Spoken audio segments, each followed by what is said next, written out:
Hello YouTube, it is Jennifer. Today is Friday, October 26, 2012.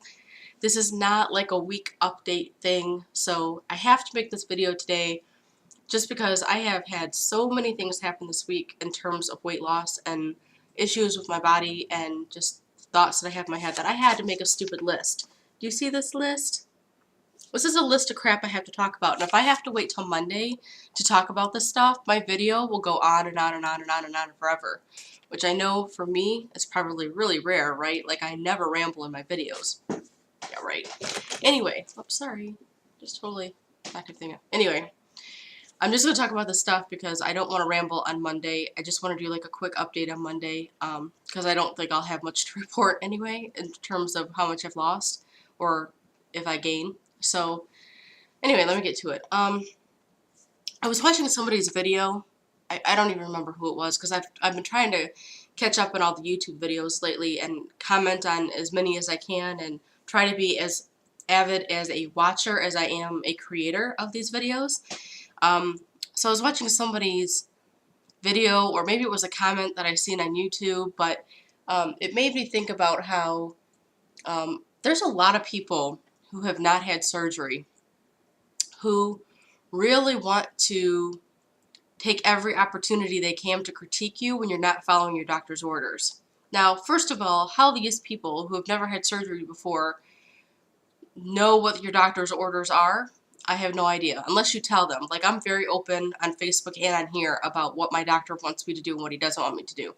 So in my case, I can kind of understand it, but and even when it comes to family, I am not referring to family in this little blurb that I'm going to do now, because at least your family knows where you've been and they're not saying it for any other negative reason. They're saying it because they want to see you succeed. But really, if you're one of those non-surgery people who are just trying to learn about surgery and blah, blah, blah, blah, blah, if you're one of those people who are not having surgery and you're critiquing people who have had surgery because they're not following their doctor's orders to the T, or they're not doing what they are supposed to do, let me take this opportunity to tell you to shut up.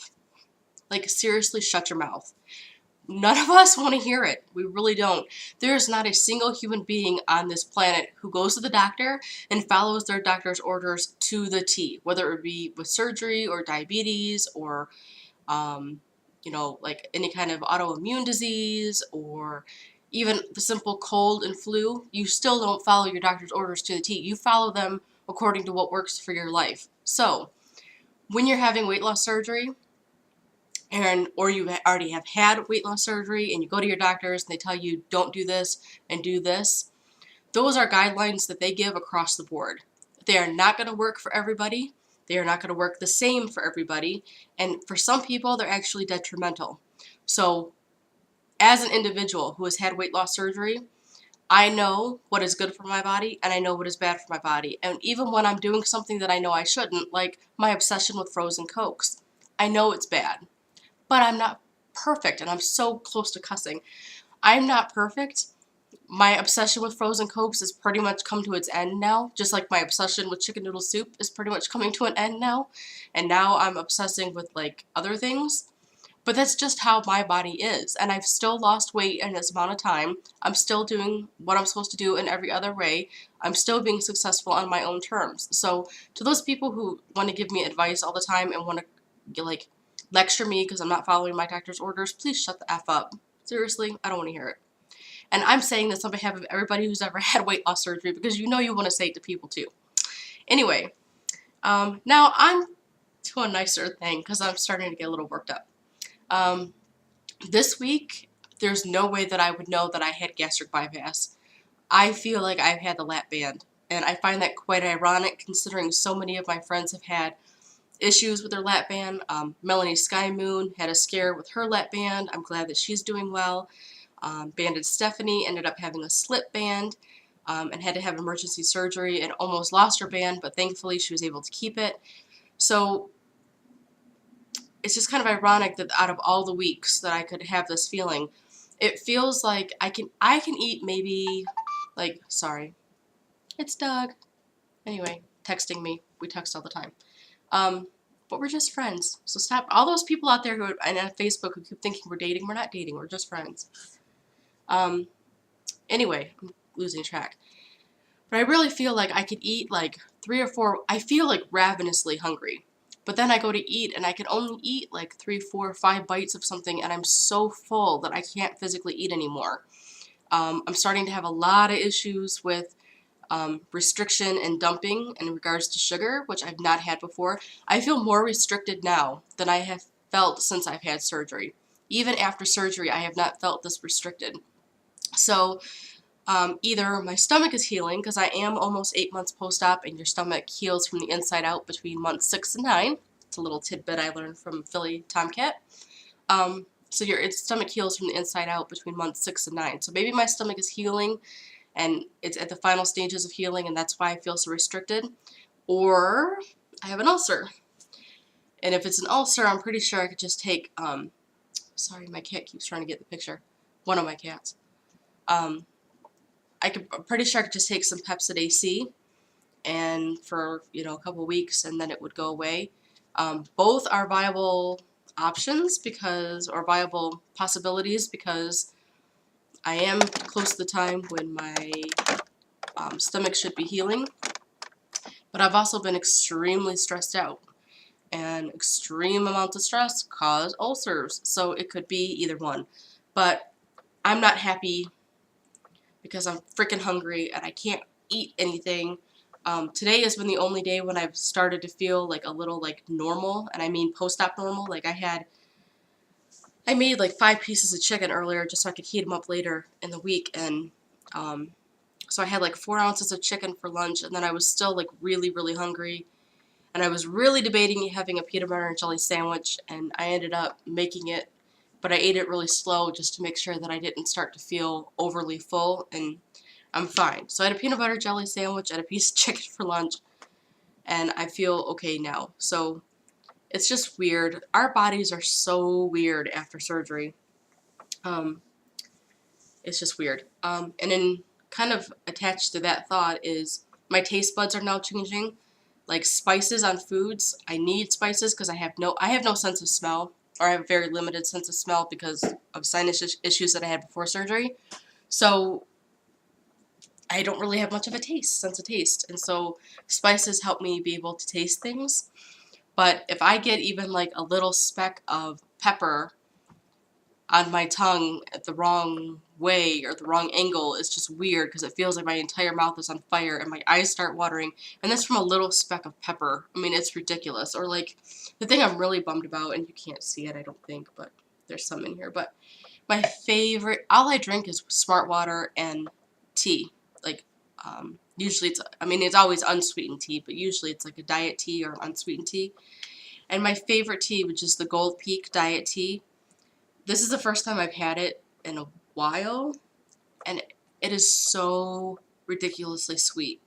Like I don't really know if I'm gonna be able to drink anymore after today. And I've got that whole big half-gallon thing in my fridge. For some reason, the only tea that I really can drink anymore is like it's an unsweetened sweet tea. Go figure, from Walmart, and that's really all I can drink. That is Smart Water. So it's so weird going through all these changes this far. I mean, I'm losing like drastic amounts of weight. I really can't eat anything. I have all these restrictions. Now my tastes are changing, and I'm 8 months post-op almost. It is weird. Very bizarre. What else? What else? What else?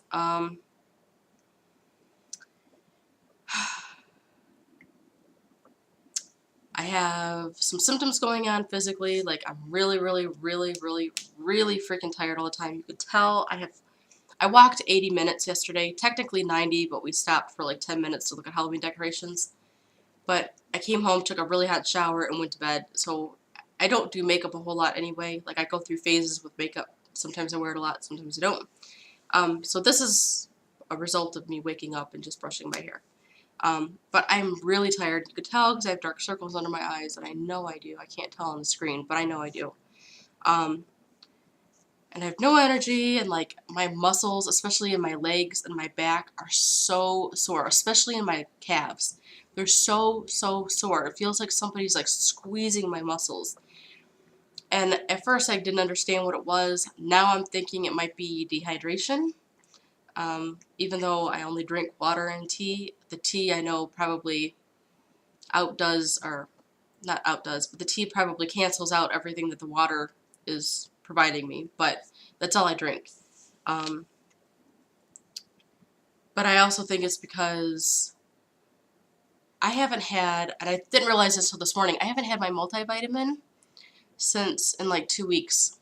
And I didn't make it a priority to buy more. I still have my vitamin B12. I still have, you know, my nail and hair pills that I take, and then I have my sinus medicine and my asthma medicine. But I haven't made it a priority to get my multivitamin. And my multivitamin is through Celebrate. So Philly Tomcat, I should order it from you next time. But it's the Celebrate vitamin, the multivitamin, the capsule that you just swallow, because I have no problem swallowing capsules. But it has the added iron already in it, and I need the added iron because I have really low iron, naturally really low iron. It had it even before surgery. After surgery, if you had low iron before surgery, you have extremely low iron after. So I have the natural added iron in the supplement, or in the vitamin. And they're a little bit more expensive, and you cannot find them everywhere that sells Celebrate vitamins. You can only really get it off the website. So I'm going to have to make that a priority. I didn't think that not having it would make that big of a difference, which is why I didn't make it a priority. I was like, whatever, if I get to it, I get to it. But I really need it because I'm so tired. I'm not the kind of tired that I was before surgery where I just have to lay down and go to sleep.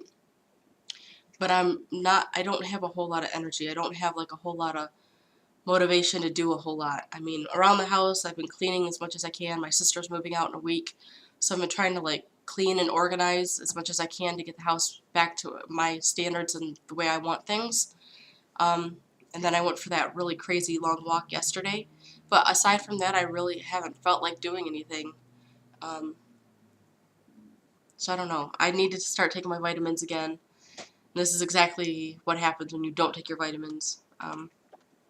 Is you get lethargic and you ramble on YouTube videos. I'm sure that's another side effect of my not having my vitamins. So it's actually in your benefit to like help me get these vitamins, because I could sit here and ramble to you for like another 20 minutes. And what would you do then besides turn me off?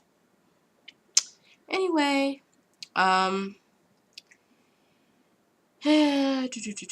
guess the last thing I'll talk about is just now in surgery, at this point in my journey, I'm starting to realize a lot of excess skin.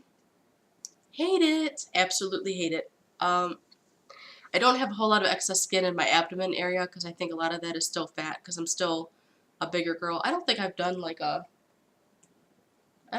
body shot in a long time. Now that I'm talking about all this. And I'm wearing shorts and my pajamas that don't match, and I have no makeup on, so what better time to do a full body shot than when I look like total crap, right?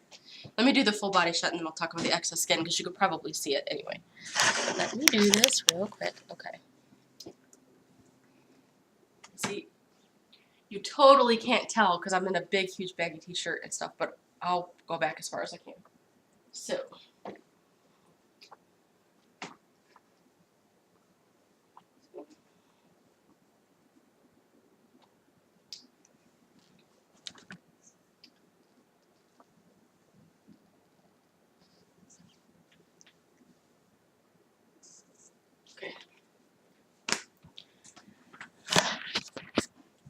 Okay, I know that probably did not make any sense to most of you because you really can't tell because I'm in like baggy shorts and a baggy shirt. But the thing about this shirt is this shirt was tight on me when I got it. This is my shirt that I bought to wear to work when I had a job. I no longer have a job. And I mean, I just bought it. It wasn't assigned to me or anything. And this is a 3X, and it was like form-fitting on me. And now you see how baggy it is. It's like one of my comfortable night shirts. But I have a lot of excess skin in my arms. I definitely need a breast lift. Like, I'm going to need a breast lift and an augmentation, but I'm not doing silicone or any of that other plastic crap.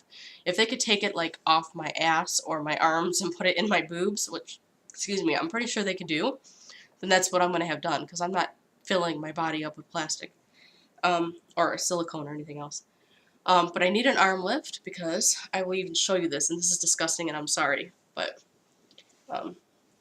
yeah, you see this? This is where my muscle ends, and all that underneath is excess skin and crap. It's like so gross. So I have a lot of excess skin on my arms. I need a breast lift, an augmentation. This is like already, this is only at 8 months, and I still have like 40 pounds to reach to my goal weight of 180. And then if I lose any more than that, then that'll be more. My thighs, I notice a lot in my thighs, especially my inner thighs, and my butt. I have a lot of excess skin on my butt. All this can be fixed with the miracle and the magic of plastic surgery. But that's very expensive. So I think what I'm going to do is I'm going to get like 2 different recommendations, like 2 different consultations with plastic surgeons here in the Metro Detroit area. I might go out to like the land of the pretty people where all the rich people live and see what they say, and then do something like around the Detroit area. And then I think I'm going to do an online consultation with Tijuana, Mexico. New Life for Jen had her 360 body lift in Tijuana, and I know another friend of Doug's, he was telling me she had her body lift and stuff done in Tijuana. Everybody I know is like, no, what the hell are you doing going to Tijuana for plastic surgery? But it's not like drug lord Tijuana. I mean, I'm not saying that it can't happen, but it's like right over the border, and it's a fraction of the price, and it's still high quality medicine, and you know, it doesn't hurt to get 3 different recommendations. I just want to see what the plastic surgeons think that they can do for me, especially if I get to the point where I've lost all this weight. The only issue that I'm wondering about, and I don't know if any of you have an answer to this, but I want at least 1 kid. And I don't know how this is going to happen because I'm not even dating anybody. I'm totally single. I don't foresee a relationship in my future. I have PCOS, so I'm guessing I'm going to need fertility drugs, and I'm assuming there's going to be some kind of artificial insemination type deal going on. I'm totally mentally and emotionally prepared to be a single mom. So I don't even really need the partner. I mean, if it happens, great, that's how I would prefer it, but if it doesn't, I don't really care. But in all that, I mean, I'm guessing I should probably wait till after the pregnancy to have any kind of plastic surgery done below the waist, stomach below the waist. And I don't know how a breast lift and augmentation will affect breastfeeding. So, and I'm definitely doing breastfeeding. So, I don't know. It'll be weird. So if any of you have like answers on that, and not stupid little comments because, breastfeeding, don't be stupid and immature about it. If you have like actual input, I would love to hear it. But yeah, so this is what I'm going to do is get 2 different consultations from here, 1 from Tijuana, see what the prices are, see what they think I should have done, see when they think I should have it done. And obviously none of that is covered by insurance, which is good because I don't have insurance anymore because I don't have a job. So I just have to save up my money and pay for it out of pocket, which is why Tijuana looks so much more appealing. I talk a lot, and you wouldn't guess that I had no energy from as much as I talk. And I just rambled on for almost 20 minutes about nothing. So, sorry, I tried. Anyway, I will talk to you guys all later. Thank you so much for watching. Sorry that I talked so fast and I rambled from like 8 different topics. But hopefully you found it somewhat entertaining. And I guess that's all. I will talk to you guys all later. Thanks so much for watching, and I will see you Monday with my weekly update. Have a good day, or have a good weekend. Bye.